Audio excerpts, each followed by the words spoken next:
Hi, I'm Debbie, and welcome to Divine Destiny with Debbie. Today we're reading for October 18th, 19th, 20th, and 21st. That is Monday through Thursday. Now, you know that I use my Radley Valentine decks. I'm going to use my Archangel Power Tarot cards for the main reading. I'm going to use my John Holland Psychic Tarot and Oracle cards. I'll pull one, and then I'll finish up with my Emily Anderson Crystal deck.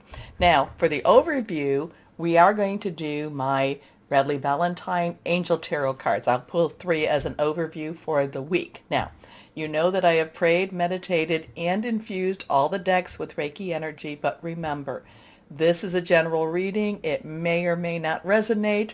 Take what you like, leave the rest. Now, thank you all for being so patient with me.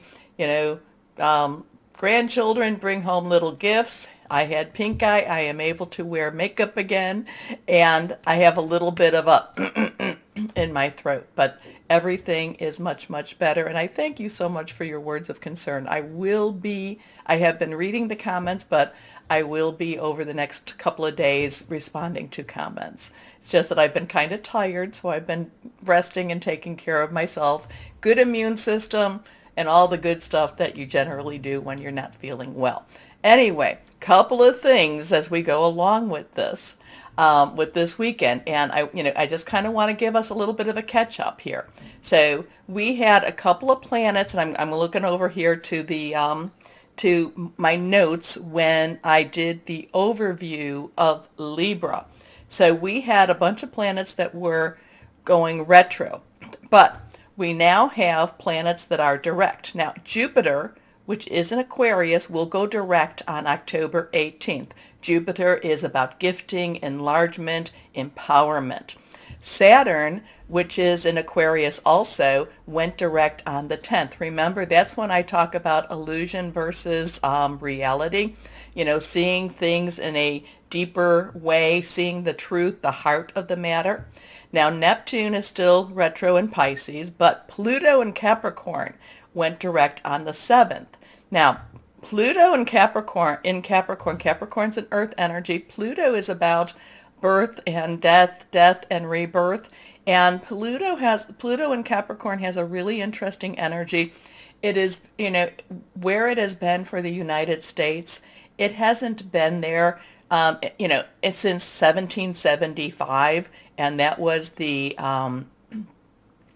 time of our revolution. Now, it is entering that phase, and it will be really close to where that was in February of 2022. So remember, there is a lot more upheaval energy, energy that wants to really get to the heart of the matter, and just take that for what it is. But Saturn in Aquarius, and Saturn in Aquarius, Saturn will be in Aquarius for at least another year. It stays there until 2023, I think it is. I think it's January 2023. So again, there's going to be a lot of this, truth versus illusion versus reality.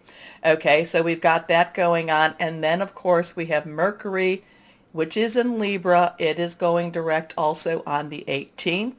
And we do have, anytime a planet goes direct or it gets ready to go retrograde, there is what we call a pre and a post shadow period. So it's kind of like the retrograde light.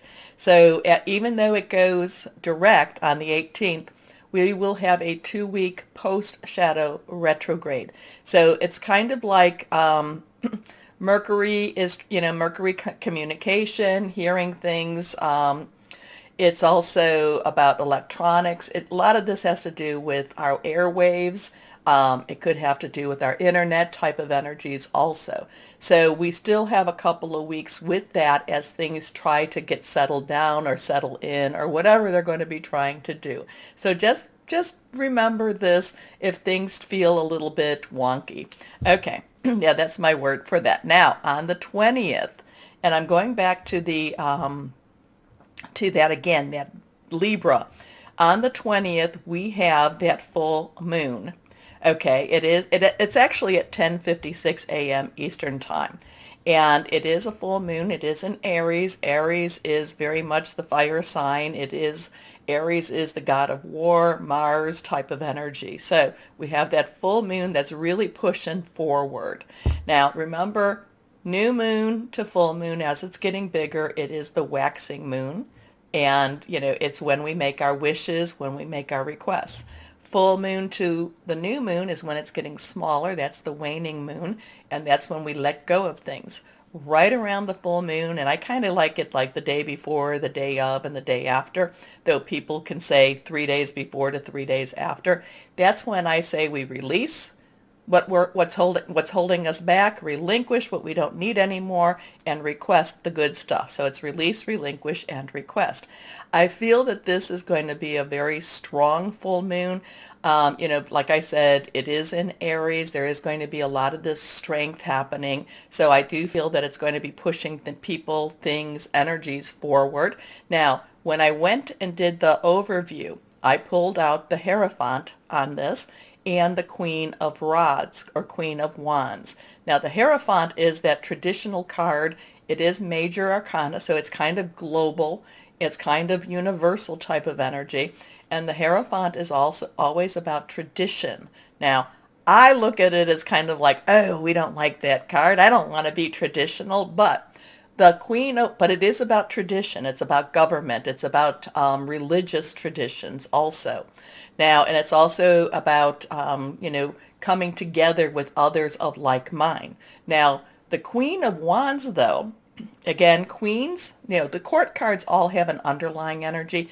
And what queen energy, the underlying energy, it is a water energy, emotional. It's very caring. It's very committed type of energy. But Wands is again fire energy, and this is now in Aries. So this is a very strong, passionate, burning, going. And the Queen of Wands is typically spreading your wings, following your heart, doing what it is. Now, so we have the Hierophant, which is traditional. We have the Queen of Wands, which I would say there's going to be a little bit of a rebellion type of energy going on around that full moon energy. So it could be that there's going to be, it's just basically we're not going to want the status quo as much.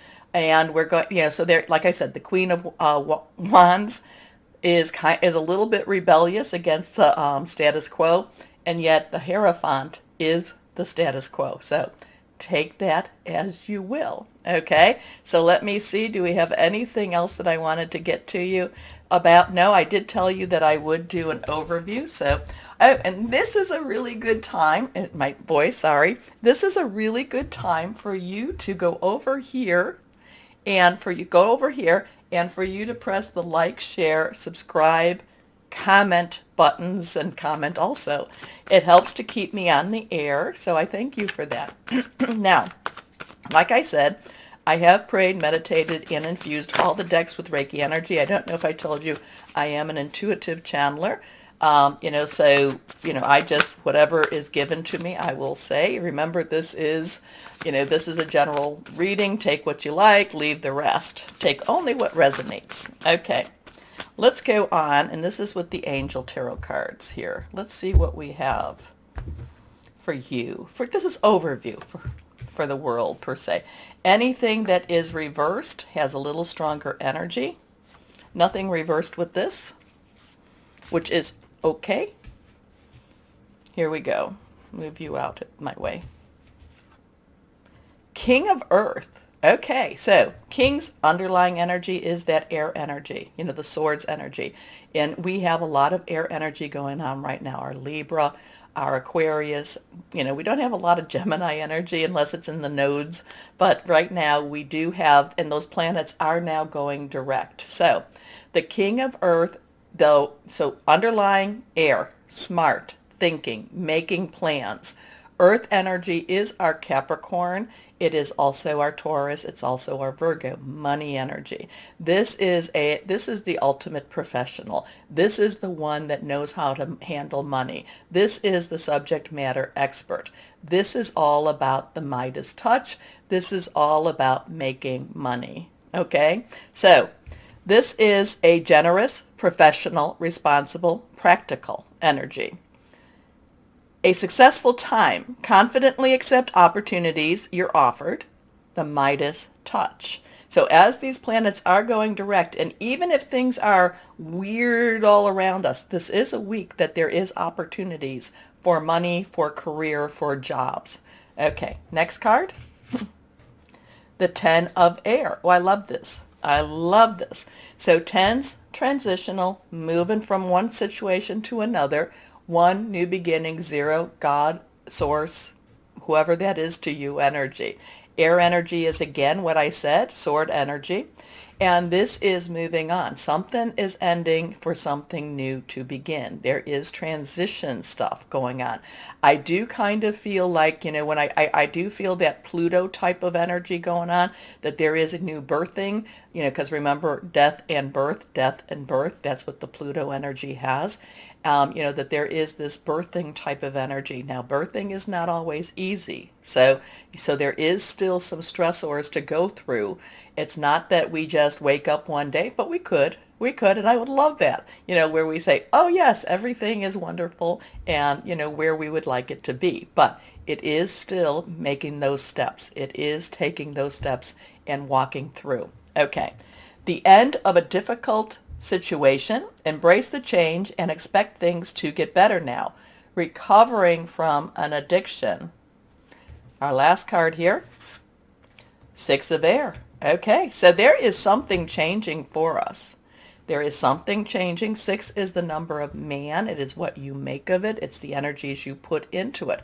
And these two are all about moving on, making changes. Now, remember, air is, though, strategizing, thinking things through. It's being smart about something. It could be about hearing news also. So this is lovely. Considering what I just gave you for the planetary overview, this still, we are very resourceful and we are very resilient and we can still push through. Okay?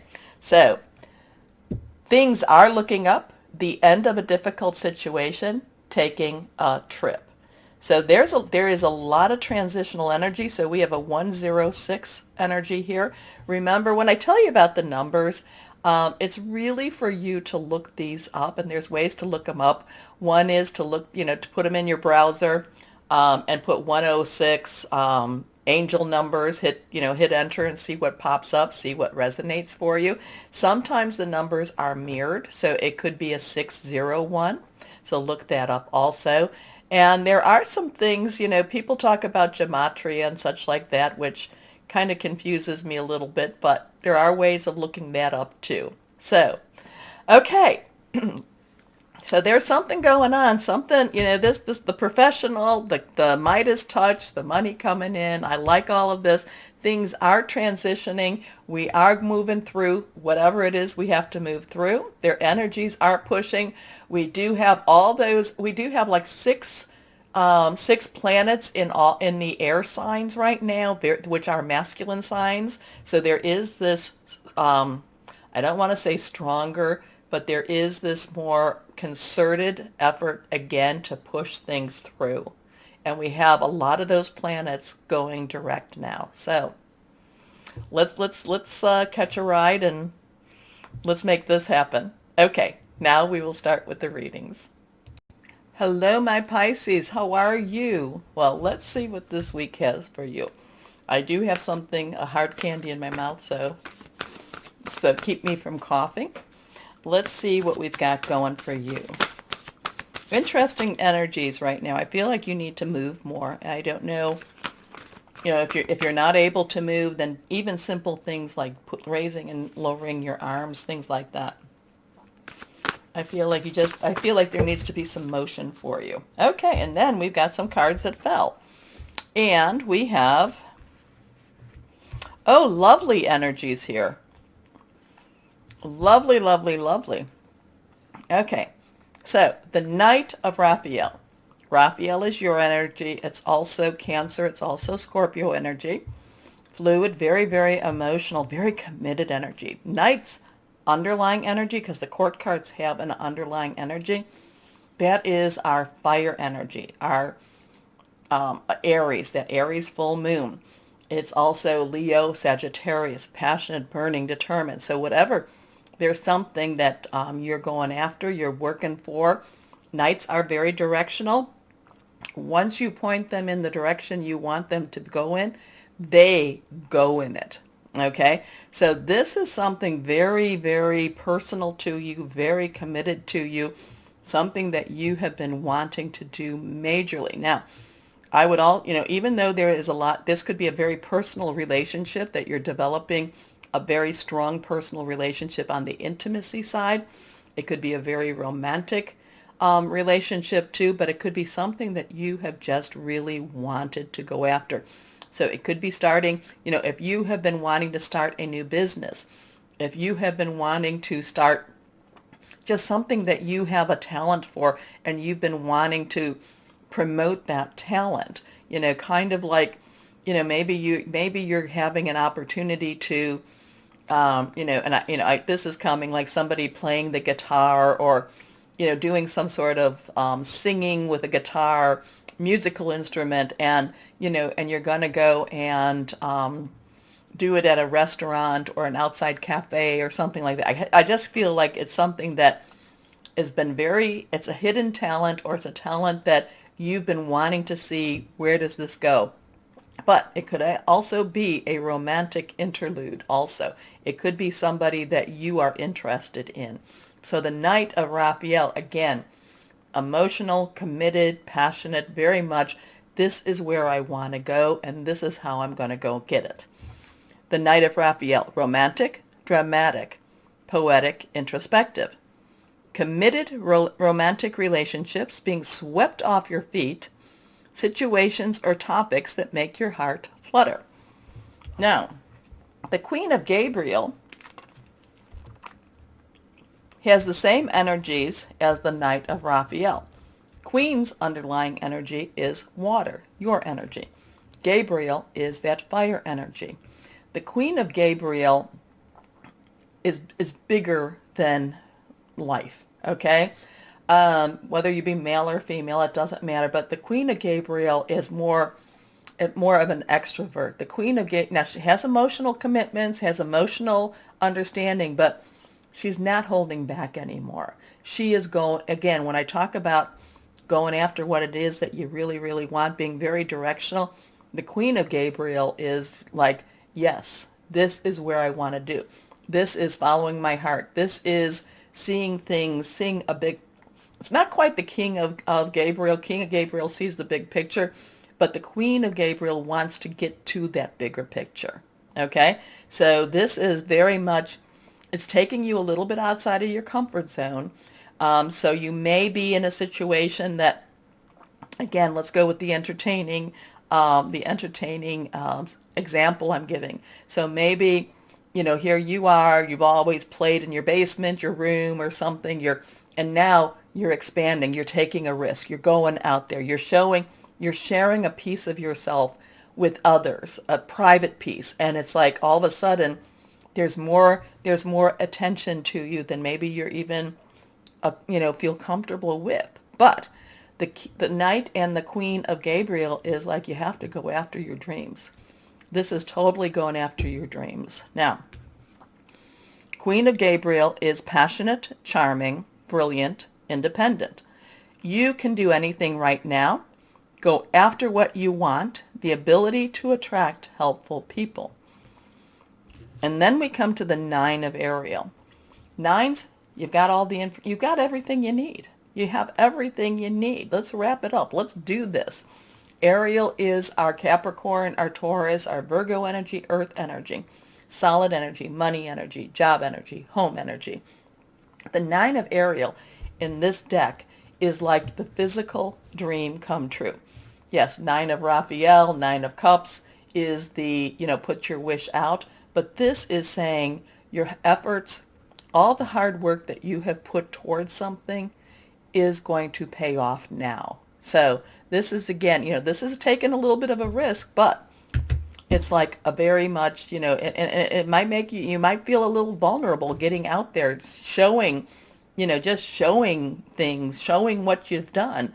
But the Nine of Ariel has said, good job, you needed to do this. Now, 9 of Ariel, we have the rainbow, we have the unicorn.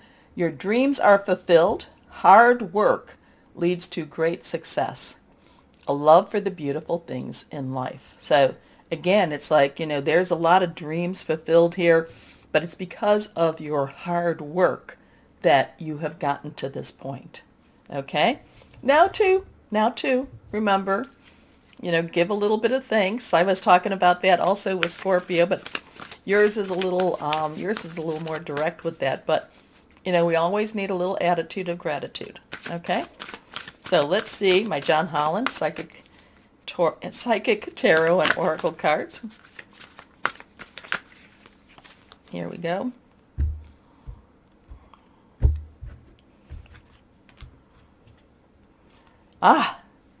So now we come to 15. 15 is the Devil card in the traditional tarot. This is temptation. 15 is all about change, change, change. So we have a 915. Sometimes reversed, we could have it as a 519. Temptation. This is kind of, there's a little bit of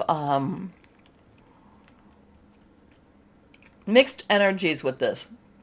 Part of it is what we were going about is being a little bit afraid to take that chance, a little bit afraid to make ourselves vulnerable, a little bit afraid of, oh, is this going to work? And then when everything starts to come in, it's kind of like, yeah. I mean, we have the temptation. It's like we have the temptation to believe our own press, but not, so there needs to be some humbleness with this at the same time. So we have two things. One is, don't be afraid. Go after it. Go after what it is you want, what it is you dream about. But then when it happens, we don't want false modesty. But, we don't want to basically, it comes down to, remember, thanking the people that helped. Attitude of gratitude. Okay, does that make sense? So temptation has kind of a double edge to it. Sometimes it keeps you afraid from moving, and other times it's kind of like, hey, yeah, this is the way it was supposed to be, and you forget all the steps it took you to get to where you are. Okay, so temptation's a little bit on that funny side. Okay, let's see what crystal or energy we have that will help you, my Pisces, through this time. Blue calcite. I like blue calcite. I like them all, actually. Soothing, inner peace, universal perspective, strong memory. So remember where you came from. I think that's the whole thing about this, is remember where you came from, my Pisces. Okay, wow. I could have a bunch of celebrities in the audience. Send me your autograph. Anyway, my Pisces, remember to like, share, subscribe, click on the bell for notifications, comment. Also, too, my Pisces, always know that you are loved. Stay shining and be blessed. Bye-bye.